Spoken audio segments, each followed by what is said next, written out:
रामकृष्ण हरी सर्वांना एक विनम्र निमंत्रण करतो।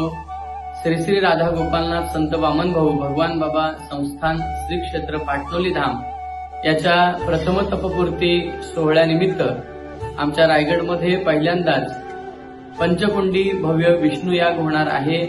त्याची दिनांक आहे 12 मार्च 2026 गुरुवार। या दिवशी बरोबर 1 ते 6:30 वाजेपर्यंत हा भव्य याग होणार आहे। समस्त भाविक भक्तांना एक विनंती आहे की आपण उभयतांनी जोडीने दुपारी 1 ते 6 पर्यंत आपण ह्या कार्यक्रमाला उपस्थित राहा। प्रत्येक जोडप्याला यज्ञाला सामील होण्यात सहभाग दिला जाणार आहे। मी विनंती करतो की जास्तीत जास्त संख्येने आपण आपले नातेवाईक, आपले मित्रमंडळी समवेत श्री क्षेत्र पाटणोली संस्थान पनवेल या आश्रमावर 12 तारखेला उपस्थित राहा ही विनंती आणि निमंत्रण।